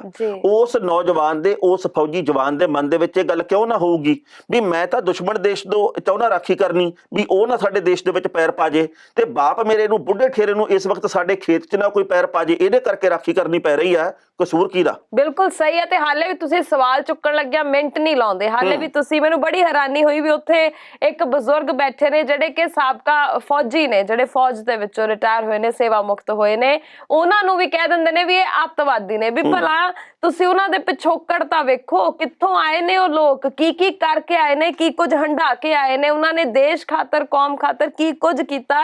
ਤੁਸੀਂ ਪਹਿਲਾਂ ਇਹ ਤਾਂ ਪਤਾ ਲਾ ਲਓ ਨਾ। ਕੁਰਸੀ ਤੇ ਬਹਿ ਜਾਣ ਦਾ ਮਤਲਬ ਇਹ ਨਹੀਂ ਹੁੰਦਾ ਕਿ ਕਿਸੇ ਦੇ ਸਿਰ ਤੇ ਵੀ ਕੋਈ ਵੀ ਤੋਮਤ ਤੁਸੀਂ ਮੜ ਦਓਗੇ। ਸੱਚ ਦੀ ਗੱਲ ਕਰੋ। ਅਸੀਂ ਇਹ ਨਹੀਂ ਕਹਿੰਦੇ ਵੀ ਕਿਸੇ ਦੇ ਪੱਖ ਦੀ ਗੱਲ ਹੋਵੇ, ਪਰ ਸੱਚ ਦੀ ਗੱਲ ਜ਼ਰੂਰ ਹੋਣੀ ਚਾਹੀਦੀ ਹੈ। ਹਰਮਨ ਜੀ, ਜਿਹੜੀ ਉਹ ਕੁੜੀ ਨਹੀਂ ਮਾਰੀਆ ਸ਼ਰਾਪੋਵਾ, ਜਿਹੜੀ ਚਿੜੀ ਬੱਲਾ ਖੇਡਦੀ ਆ, ਚਿੜੀ ਛਿੱਕਾ, ਹਾਂਜੀ, ਟੈਨਿਸ ਖੇਡਦੀ ਆ, ਤੇ ਉਹਦੇ ਕੋਲੋਂ ਮਾਫੀ ਮੰਗੀ ਆ। ਮੈਂ ਅੱਗੇ ਵੀ ਇਹ ਗੱਲ ਕਹਿਣਾ ਹੁੰਨਾ ਕਿ ਕਿਸੇ ਨੂੰ ਵੀ ਕਿਸੇ ਦੇ ਖਿਲਾਫ ਈਨਾ ਨਹੀਂ ਬੋਲਣਾ ਚਾਹੀਦਾ ਕਿ ਕੱਲ ਨੂੰ ਆਪਣੇ ਬੋਲੇ ਦੇ ਉੱਤੇ ਅਫਸੋਸ ਹੋਵੇ ਵੀ ਯਾਰ ਇਹਨੇ ਤਾਂ ਹੁਣ ਚੰਗਾ ਕੰਮ ਕਰਤਾ ਤੇ ਮੈਂ ਇਹਦੇ ਖਿਲਾਫ ਏਦਾਂ ਅੱਗ ਉਗਲਦਾ ਰਿਹਾ। ਕਿਸੇ ਦੇ ਹੱਕ ਦੇ ਵਿੱਚ ਇੰਨਾ ਨਹੀਂ ਖੜਨਾ ਚਾਹੀਦਾ ਵੀ ਜਾਣੀ ਦੀ ਐਵੇਂ ਆਪਾਂ ਕਿਸੇ ਦੀਆਂ ਸਿਫਤਾਂ ਕਰੀ ਜਾਗੇ। ਨਿਰਪੱਖ ਰਹਿਣਾ ਚਾਹੀਦਾ, ਉਲਾਰਵਾਦੀ ਨਹੀਂ ਰਹਿਣਾ ਚਾਹੀਦਾ। ਕਿਸੇ ਦੀਆਂ ਬਹੁਤੀਆਂ ਸਿਫਤਾਂ ਕਰੀ ਜਾਊਗਾ, ਕੱਲ ਨੂੰ ਕੋਈ ਚੰਡ ਚਾੜ ਦੇਵੇ ਫੇਰ ਸ਼ਰਮਿੰਦਗੀ ਹੁੰਦੀ ਹੈ ਵੀ ਯਾਰ ਮੈਂ ਤਾਂ ਇਹਦੇ ਬਾਰੇ ਆਹ ਸ਼ਬਦਾਂ ਦੀ ਵਰਤੋਂ ਕਰਦਾ ਰਿਹਾ, ਮੈਂ ਤਾਂ ਅਲੰਕਾਰ ਤੇ ਵਿਸ਼ੇਸ਼ਣ ਲੱਭ ਕੇ ਲਾਉਂਦਾ ਹੁੰਦਾ ਸੀ ਵੀ ਇਹ ਤਾਂ ਬੰਦਾ ਸਵਾਦ ਗੜੂੰਦ ਗੱਲਾਂ ਕਰਦਾ ਹੈ, ਇਹ ਤਾਂ ਬੰਦਾ ਜੀ ਬੰਬ ਬੁਲਾ ਦਿੰਦਾ ਹੈ, ਇਹਦੇ ਤਾਂ ਜੀ ਇੱਕ ਦੇਵਤੇ ਦੇ ਰੂਪ ਦੇ ਵਿੱਚ ਹੈ। ਬਿਲਕੁਲ 2015 ਦੇ ਵਿੱਚ ਇਹੋ ਜੀ ਗੱਲ ਹੋਈ। ਅੱਛਾ ਜੀ। ਮਾਰੀਆ ਸ਼ਾਰਾਪੋਵਾ ਜਿਹੜੀ ਕਿ ਟੈਨਿਸ ਖਿਡਾਰਨ ਆ, ਉਹਨੂੰ ਪੱਤਰਕਾਰ ਨੇ ਸਵਾਲ ਕੀਤਾ ਵੀ ਤੁਸੀਂ ਸਚਿਨ ਤੰਦੁਲਕਰ ਦੇ ਬਾਰੇ ਜਾਣਦੇ ਹੋ? ਉਹ ਕਹਿੰਦੀ ਵੀ ਆਈ ਡੋਂਟ ਨੋ। ਉਹ ਕਹਿੰਦੀ ਮੈਨੂੰ ਨਹੀਂ ਪਤਾ ਵੀ ਸਚਿਨ ਤੰਦੁਲਕਰ ਕੌਣ ਆ। ਉਸ ਤੋਂ ਬਾਅਦ ਕੇਰਲ ਦੇ ਲੋਕਾਂ ਨੇ ਉਹਨੂੰ ਬਹੁਤ ਮਾੜਾ ਚੰਗਾ ਕਿਹਾ। ਕਹਿੰਦੇ ਵੀ ਸਾਡੇ ਦੇਸ਼ ਦਾ ਮਾਣ, ਸਾਡੀ ਕ੍ਰਿਕਟ ਦਾ ਰੱਬ ਆ ਜਿਹੜਾ, ਤੁਸੀਂ ਉਹਦੇ ਬਾਰੇ ਆ ਗੱਲ ਕੀਤੀ ਆ, ਤੁਹਾਨੂੰ ਪਤਾ ਨਹੀਂਗਾ, ਲੱਖ ਦੀ ਲਾਹਨਤ ਆ ਤੁਹਾਨੂੰ। ਪਰ ਹੁਣ ਜਦੋਂ ਸਚਿਨ ਤੰਦੁਲਕਰ ਨੇ ਕਿਸਾਨਾਂ ਦੇ ਖਿਲਾਫ ਤੇ ਸਰਕਾਰ ਦੇ ਪੱਖ ਦੇ ਵਿੱਚ ਬਿਆਨ ਦਿੱਤਾ ਤਾਂ ਕੇਰਲ ਦੇ ਲੋਕਾਂ ਨੇ ਮਾਫੀ ਮੰਗੀ ਆ ਮਾਰੀਆ ਸ਼ਾਰਾਪੋਵਾ ਤੋਂ। ਇਹ ਗੱਲ ਕਹੀ ਹੈ ਜੀ ਕਿ ਬਿਲਕੁਲ ਤੁਸੀਂ ਸਹੀ ਸੀ, ਇਸ ਬੰਦੇ ਦੇ ਵਿੱਚ ਕ੍ਰਿਕਟ ਖੇਡਣ ਦਾ ਗੁਣ ਤਾਂ ਹੈਗਾ ਪਰ ਇਸ ਤੋਂ ਇਲਾਵਾ ਕੋਈ ਮਨੁੱਖਤਾ ਵਾਲਾ ਗੁਣ ਹੈ ਨਹੀਂਗਾ। ਜੇਕਰ ਇਹਨੂੰ ਦਰਦ ਹੁੰਦਾ ਤਾਂ ਇਹ ਕਹਿੰਦਾ ਵੀ ਕਿਸਾਨ ਆਪਣੀ ਥਾਂ ਦੇ ਉੱਤੇ ਠੀਕ ਆ, ਸਰਕਾਰ ਨੂੰ ਇਹਨਾਂ ਦੀ ਵੀ ਮੰਗ ਮੰਨਣੀ ਚਾਹੀਦੀ ਆ। ਪਰ ਇਹ ਤਾਂ ਇਉਂ ਕਹਿਣ ਲੱਗ ਪਿਆ ਵੀ ਭਾਈ ਪ੍ਰਭੂ ਸੱਤਾ ਨੂੰ ਖਤਰਾ ਨਹੀਂ ਪੈਦਾ ਹੋਣਾ ਚਾਹੀਦਾ, ਦੇਸ਼ ਦੇ ਅੰਦਰੂਨੀ ਮਾਮਲਿਆਂ ਦੇ ਵਿੱਚ ਦਾ ਦਖਲ ਨਹੀਂ ਹੋਣਾ ਚਾਹੀਦਾ, ਫਲਾਣੀ ਗੱਲ ਹੋਣੀ ਚਾਹੀਦੀ, ਢਿੰਗਣੀ ਗੱਲ ਹੋਣੀ ਚਾਹੀਦੀ। ਤੇ ਕੇਰਲ ਦੇ ਲੋਕਾਂ ਨੇ ਗੱਲ ਕਹੀ ਹੈ ਜੀ ਕਿ ਸ਼ਾਰਾਪੋਵਾ ਜੀ ਤੁਸੀਂ ਆਓ ਕੇਰਲਾ ਦੇ ਵਿੱਚ, ਅਸੀਂ ਤੁਹਾਡਾ ਹੁਣ ਸਨਮਾਨ ਕਰਨਾ ਚਾਹੁੰਦੇ ਆ। ਤੁਸੀਂ 2015 ਦੇ ਵਿੱਚ ਇਹ ਗੱਲ ਕਰਤੀ ਸੀ ਵੀ ਇਹ ਬੰਦਾ ਜਾਣਨ ਦੇ ਲਾਇਕ ਹੈ ਨਹੀਂਗਾ। ਦੇਖੋ ਗੱਲ ਇਹ ਹੈ ਟਾਣਾ ਸਾਹਿਬ ਕਿ ਪਹਿਲੀ ਚੀਜ਼ ਤਾਂ ਜੇ ਮਾਰੀਆ ਸ਼ਾਰਾਪੋਵਾ ਨੇ ਉਦੋਂ ਇਹ ਗੱਲ ਜੇ ਕਹਿਤੀ ਸੀ ਤਾਂ ਮੈਨੂੰ ਇਹਦੇ 'ਚ ਕੋਈ ਗਲਤ ਗੱਲ ਨਹੀਂ ਲੱਗਦੀ, ਕਿਉਂਕਿ ਹੋ ਸਕਦਾ ਹੈ ਹਰ ਬੰਦਾ ਆਪਣੇ ਕਿੱਤੇ ਬਾਰੇ ਜਾਣਦਾ ਹੁੰਦਾ ਹੈ, ਕਈ ਵਾਰ ਉਹਨੂੰ ਹੋਰਨਾਂ ਕਿੱਤਿਆਂ ਬਾਰੇ 'ਚ ਨਹੀਂ ਪਤਾ ਹੁੰਦਾ ਵੀ ਕਿਹੜਾ ਬੰਦਾ ਉਸ ਕਿੱਤੇ ਦੇ ਵਿੱਚ ਵਧੀਆ ਕੰਮ ਕਰ ਰਿਹਾ ਹੈ ਨਾ। ਸੋ ਖੈਰ ਬਾਕੀ ਦੂਸਰੇ ਬੰਨੇ ਇਸ ਵੇਲੇ ਜਿਸ ਹਿਸਾਬ ਦੇ ਨਾਲ ਕਈਆਂ ਨੇ ਆਪਣੇ ਸਿਰ ਸਵਾਹ ਪਵਾਈ ਹੈ, ਪੂਰੀ ਜਿਹੜੀ ਜ਼ਿੰਦਗੀ ਦੀ ਕੀਤੀ ਕਰਾਈ ਉਹਦੇ ਉੱਪਰ ਪਾਣੀ ਫੇਰਿਆ ਹੈ, ਉਹਦੇ ਵਿੱਚ ਹੁਣ ਕੁਝ ਕੁ ਖਿਡਾਰੀਆਂ ਦਾ ਨਾਂ ਵੀ ਸ਼ਾਮਲ ਹੋ ਚੁੱਕਿਆ ਹੈ। ਮੈਨੂੰ ਇਹ ਲੱਗਦਾ ਹੈ ਕਿ ਦੇਖੋ ਇੱਕ ਤਾਂ ਆਪਾਂ ਸੋਸ਼ਲ ਮੀਡੀਆ ਦੇ ਉੱਪਰ ਅੱਜ ਕੱਲ ਸਾਰਾ ਕੁਝ ਬਹੁਤ ਜਲਦੀ ਸਾਫ਼ ਹੋ ਜਾਂਦਾ ਹੈ ਨਾ, ਬਹੁਤਿਆਂ ਦੇ ਤਾਂ ਜਿਹੜੇ ਵਿਚਾਰ ਆ ਉਹੀ ਇੰਨੇ ਜ਼ਿਆਦਾ ਮੇਲ ਖਾਂਦੇ ਨੇ ਵੀ ਇੰਨੇ ਤਾਂ ਮੈਨੂੰ ਲੱਗਦਾ ਧੀ ਪੁੱਤ ਦੇ ਜਾਂ ਟੱਬਰ ਵਾਲਿਆਂ ਦੇ ਨਹੀਂ ਮੇਲ ਖਾਂਦੇ ਹੁੰਦੇ ਜਿੰਨਾ ਉਹਨਾਂ ਦੇ ਟਵੀਟ ਆਪਸ ਦੇ ਵਿੱਚ ਮੇਲ ਖਾਂਦੇ ਨੇ। ਸੋ ਸਾਰਾ ਕੁਝ ਪਤਾ ਲਿਖ ਕੇ ਦੇ ਦਿੱਤਾ ਗਿਆ ਵੀ ਭਾਈ ਤੁਸੀਂ ਸਾਰਿਆਂ ਨੇ ਇਹੀ ਸਾਂਝਾ ਕਰਨਾ। ਕੱਲ ਨਾ ਮੈਂ ਇੱਕ ਬੰਦੇ ਦੇ ਵਿਚਾਰ ਪੜ੍ਹੇ, ਕਹਿੰਦਾ ਵੀ ਜਿਹੜੇ ਇਹ ਫਿਲਮੀ ਕਲਾਕਾਰ ਆ ਨਾ, ਇਹ ਸਰੋਂ ਦੇ ਖੇਤਾਂ ਦੇ ਵਿੱਚ ਪਿਆਰ ਕਰਦੇ ਕਰਦੇ ਤੇ ਉੱਥੇ ਨੱਚਦੇ ਟੱਪਦੇ, ਉੱਥੇ ਹੜੀਪਾ ਕਰਦੇ ਕਰਦੇ ਤੇ ਪੈਸੇ ਕਮਾਈ ਗਏ, ਪਰ ਜਦੋਂ ਕਿਸਾਨ ਦੇ ਹੱਕ ਦੇ ਵਿੱਚ ਖੜਨ ਦਾ ਵੇਲਾ ਆਇਆ ਉਦੋਂ ਇਹਨਾਂ ਦਾ ਸਰੋਂ ਤੋਂ ਪਹਿਲਾਂ ਹੀ ਤੇਲ ਨਿਕਲ ਗਿਆ। ਬਿਲਕੁਲ ਸਹੀ ਗੱਲ ਹੈ। ਸੋ ਹੁਣ ਤਾਂ ਲੋਕ ਇਹ ਵੀ ਬਹੁਤ ਸਾਰੇ ਕਹਿ ਰਹੇ ਨੇ ਕਿ ਹੁਣ ਪੰਜਾਬ ਦੇ ਵਿੱਚ ਕਿਸੇ ਵੀ ਕਲਾਕਾਰ ਨੂੰ ਅਸੀਂ ਜੀ ਆਇਆਂ ਨੂੰ ਨਹੀਂ ਆਖਾਂਗੇ ਜਿਹੜੇ ਕਿ ਕਿਸਾਨੀ ਅੰਦੋਲਨ ਦੇ ਹੱਕ ਦੇ ਵਿੱਚ ਨਹੀਂ ਖੜੇ ਹੋਏ। ਸੋ ਖੈਰ ਜੋ ਗੱਲ ਬਣਦੀ ਹੈ ਉਹ ਕੀਤੀ ਜਾਣੀ ਚਾਹੀਦੀ ਹੈ। ਬਹੁਤਿਆਂ ਨੇ ਗੱਲ ਇਹੋ ਜਿਹੀ ਕੀਤੀ ਹੈ ਜਿਹੜੀ ਨਾ ਇੱਕ ਪੱਖ ਨੂੰ ਬੁਰੀ ਲੱਗੇ ਨਾ ਦੂਜੇ ਨੂੰ ਬੁਰੀ ਲੱਗੇ, ਉਹਨਾਂ ਨੇ ਰਲਵੀਂ ਮਿਲਵੀਂ ਜੀ ਗੱਲ ਕਰ ਦਿੱਤੀ। ਬੌਬੀ ਦਿਓਲ ਦੀ ਫਿਲਮ ਦੀ ਸ਼ੂਟਿੰਗ ਆ ਜਿਹੜੀ ਉਹ ਹੋਣੀ ਸੀਗੀ ਪਟਿਆਲੇ ਦੇ ਵਿੱਚ, ਕਿਸਾਨਾਂ ਨੇ ਰੋਕਤੀ ਆ। ਉਹ ਕਹਿੰਦੇ ਵੀ ਭਾਈ ਪੰਜਾਬ ਦੇ ਵਿੱਚ ਤੇ ਹਰਿਆਣੇ ਦੇ ਵਿੱਚ ਤਾਂ ਨਹੀਂ ਕਰਨ ਦਿੰਦੇ, ਤੁਸੀਂ ਜਾਓ ਕਿਤੇ ਹੋਰ ਹੀ ਕਰ ਲਓ, ਕਿਉਂਕਿ ਸਾਡੇ ਕੋਲੋਂ ਪੈਸੇ ਵਟ ਕੇ ਕਦੇ ਤੁਸੀਂ ਕਿਸੇ ਵਿਸ਼ੇ ਦੇ ਉੱਤੇ ਫਿਲਮ ਬਣਾ ਲੈਂਦੇ ਆ ਪੰਜਾਬ ਨੂੰ ਮੁੱਖ ਰੱਖ ਕੇ, ਕਦੇ ਕਿਸੇ ਵਿਸ਼ੇ ਦੇ ਉੱਤੇ ਤੁਸੀਂ ਪੈਸੇ ਵੱਟੀ ਜਾਂਦੇ ਪੰਜਾਬ ਦਾ ਨਾਂ ਲੈ ਕੇ, ਪੰਜਾਬ ਦੇ ਲੋਕਾਂ ਦੀ ਵੇਸ਼ਭੂਸ਼ਾ ਦੇ ਨਾਂ ਦੇ ਉੱਤੇ ਸਰਦਾਰ ਬਣ ਕੇ ਤੁਸੀਂ ਨਕਲੀ ਸਰਦਾਰ ਬਣ ਕੇ, ਤੇ ਜਦੋਂ ਪੰਜਾਬ ਦੇ ਤੇ ਬਾਕੀ ਦੇਸ਼ ਦੇ ਕਿਸਾਨਾਂ ਦੇ ਹੱਕ ਦੇ ਵਿੱਚ ਖੜਨ ਦੀ ਗੱਲ ਆਉਂਦੀ ਆ ਉਦੋਂ ਤੁਸੀਂ ਪੁੱਠੇ ਪੈਰੀ ਭੱਜ ਲੈਂਦੇ ਆ ਵੀ ਰੌਲਾ ਕੀ ਹੈ ਵਿੱਚੋਂ ਜੀ। ਤੇ ਨਾਲੇ ਜਿਹੜੇ ਮੰਤਰੀ ਸੰਤਰੀ ਇਹ ਕਹਿੰਦੇ ਨੇ ਕਿ ਸਿਰਫ ਇੱਕ ਇਲਾਕੇ ਦੇ ਖਾਸ ਲੋਕ ਹੀ ਇਹਦੇ ਉੱਪਰ ਆਪੱਤੀ ਜਿਹੜੀ ਆ ਉਹ ਕਰ ਰਹੇ ਨੇ ਜਾਂ ਉਹਨਾਂ ਨੂੰ ਇਹ ਸਮੱਸਿਆ ਹੈ, ਉਹ ਮੈਨੂੰ ਲੱਗਦਾ ਹੈ ਕਿ ਲੋਕਾਂ ਦੇ ਇਹਨਾਂ ਬਿਆਨਾਂ ਤੋਂ ਜੋ ਹੁਣ ਕੇਰਲਾ ਦੇ ਲੋਕਾਂ ਨੇ ਕਿਹਾ ਹੈ ਉਹਦੇ ਤੋਂ ਸ਼ਾਇਦ ਉਹ ਅੰਦਾਜ਼ਾ ਲਗਾ ਸਕਣਗੇ ਵੀ ਅਸਲ 'ਚ ਇਹ ਜਿਹੜੀ ਸਮੱਸਿਆ ਕਿਸੇ ਇੱਕ ਇਲਾਕੇ ਦੇ ਲੋਕਾਂ ਨੂੰ ਨਹੀਂ, ਜ਼ਿਆਦਾਤਰ ਇਲਾਕੇ ਦੇ ਲੋਕ ਜਿਹੜੇ ਆ ਉਹ ਇੱਕੋ ਜਿਹੀ ਹੀ ਸੋਚ ਰੱਖਦੇ ਨੇ। ਜਿਵੇਂ ਕਿ ਤੁਹਾਡੇ ਖਿਡਾਰੀ, ਤੁਹਾਡੇ ਜਿਹੜੇ ਕਲਾਕਾਰ ਆ, ਉਹਨਾਂ ਦੇ ਜੇ ਟਵੀਟ ਇੱਕੋ ਜਿਹੇ ਹੋ ਸਕਦੇ ਨੇ ਤੇ ਇਹਨਾਂ ਕਿਸਾਨਾਂ ਦੀ ਸੋਚ ਵੀ ਇੱਕ ਹੋ ਸਕਦੀ ਹੈ। ਬਿਲਕੁਲ ਸਹੀ। ਜੱਜ ਦਾ ਵਿਚਾਰ ਜੀ। ਗਲੇ 'ਚ ਨਾ ਕੁਰਕਰੀ ਜੀ ਆ ਜਾਂਦੀ ਆ। ਕੀ ਖਾਦਾ ਸੀ? ਖਾਦਾ ਤਾਂ ਮੈਂ ਸੁਧਾਰਨੀ ਆ, ਕੋਈ ਇਹੋ ਜਿਹਾ ਨਹੀਂ ਕੁਛ ਖਾਦਾ, ਪਰ ਫਿਰ ਵੀ ਨਾ ਗਲ ਖੁਸ਼ਕ ਜਿਹਾ ਹੋ ਜਾਂਦਾ, ਸ਼ਾਇਦ ਮੌਸਮ ਬਦਲਦਾ ਕਰਕੇ ਗਲ ਦੇ ਵਿੱਚ ਨਾ ਖੁਰਕ ਜੀ ਆ, ਐ ਕਰਨਾ ਪੈਂਦਾ। ਅੱਛਾ ਜੀ। ਤੁਸੀਂ ਨਾ ਉਹ ਖਾਸ ਜਿਹੜੀਆਂ ਗੋਲੀਆਂ ਨੇ, ਜਿਹੜੀਆਂ ਕੀ ਕਹਿੰਦੇ ਹੁੰਦੇ ਆ ਗਲੇ ਦੀ ਖਰਾਸ਼ ਤੋਂ ਜਿਹੜੀਆਂ ਗੋਲੀਆਂ ਆਉਂਦੀਆਂ ਨੇ ਉਹ ਖਾਓ, ਉਹਦੇ ਨਾਲ ਠੀਕ ਰਹੂਗਾ। ਚਲੋ ਐਂ ਵੀ ਕਰ ਲੈਂਦੇ, ਜ਼ਿਆਦਾ ਤੋਂ ਜ਼ਿਆਦਾ ਕੋਸਾ ਪਾਣੀ ਪੀਓ, ਹਨਾ। ਤੇ ਵੈਸੇ ਵੀ ਜਿਹੜੇ ਕੱਪੜੇ ਗਰਮ ਨੇ ਉਹ ਹਾਲੇ ਪਾ ਕੇ ਰੱਖੋ, ਮੌਸਮ ਬਦਲ ਰਿਹਾ, ਜਾਂਦੀ ਠੰਡ ਜ਼ਰੂਰ ਬੰਦੇ ਨੂੰ ਬਿਮਾਰ ਲੀੜੇ ਪੂਰੇ ਮੇਰੇ ਕੋਲ ਗਰਮ ਹੈਗੇ ਆ ਜੀ। ਮੈਂ ਇੱਕ ਜੈਕਟ ਲਾ ਕੇ ਆਇਆ, ਇਹ ਤਾਂ ਮੈਂ ਵੈਸੇ ਪਾਇਆ ਵੀ ਉਹਦੇ 'ਚ ਨਾ ਹੋਰ ਬੁੱਗੜ ਜਾ ਲੱਗਦਾ, ਫਿਰ ਮੈਂ ਬਾਹਲਾ ਐਡਾ ਮੋਟਾ ਜਿਹਾ ਬਣ ਕੇ ਬਹਿ ਜਾਣਾ। ਉਹ ਫਿਰ ਕਈ ਦਰਸ਼ਕ ਕਹਿੰਦੇ ਲੈ ਤੇਰੇ ਤੇ ਬੜਾ ਕੱਕਰ ਪੈਂਦਾ। ਅੱਛਾ, ਨਹੀਂ ਹੁਣ ਪੈਂਦਾ ਤੇ ਕੀ ਕਰ ਸਕਦੇ ਆ। ਚਲੋ ਕੋਈ ਨਹੀਂ, ਮੈਂ ਕਿਹਾ ਠੀਕ ਆ ਯਾਰ, ਆ ਲਓ ਜੈਕਟ ਕੁਰਬਾਨ ਕੀਤੀ। ਹਾਂ ਇਹ ਠੀਕ ਹੈ। ਤੇ ਟਾਣਾ ਸਾਹਿਬ ਅਗਲੀਆਂ ਖਬਰਾਂ ਵੱਲ ਵਧੀਆ ਦੇਖੋ ਵੀ ਅਗਲੀ ਖਬਰ ਹੈਗੀ ਆ ਰਾਕੇਸ਼ ਟਕੈਤ ਹੋਰਾਂ ਦੀ। ਜੀ ਟਕੈਤ ਹੋਰਾਂ ਨੇ ਇਹ ਗੱਲ ਕਹੀ ਆ ਵੀ ਜਬ तक बिल वापसी नहीं, कानून वापसी नहीं, तब तक घर वापसी नहीं। हाँ जी। वो कहने भी हम उतनी देर तक वापस नहीं जाएंगे जितनी देर तक सरकार हमारी 5-6 मांग नहीं मानती। एक तो 26 जनवरी को जो गिरफ्तार किए गए हैं उनको रिहा करना पड़ेगा, पंजाबी च दस उन पर दर्ज हुए पर्चे रद्द करने पड़ेंगे, पंजाबी च दस MSP को गारंटी बनानी पड़ेगी, तो जो खेती कानून है वो वापस लेने पड़ेंगे, तो स्वामीनाथन फार्मूला लागू करना पड़ेगा। ठीक है हाँ, जे पंजाबी च दस दिंदे ਤਾਂ ਕੋਈ ਸਮੱਸਿਆ ਨਹੀਂ ਸੀ। ਜਿਵੇਂ ਉਹਨਾਂ ਨੇ ਕਿਹਾ ਸੀ ਮੈਂ ਉਵੇਂ ਦੱਸਤਾ, ਹੂਬਹੂ ਨਾ ਇੱਕ ਸ਼ਬਦ ਵਧਾਇਆ ਤੇ ਨਾ ਮੈਂ ਘਟਾਇਆ। ਜੀ ਸਮੱਸਿਆ ਨਹੀਂ ਕੋਈ ਵੀ ਨਹੀਂ, ਵੈਸੇ ਗੱਲ ਕੀਤੀ ਸੀ।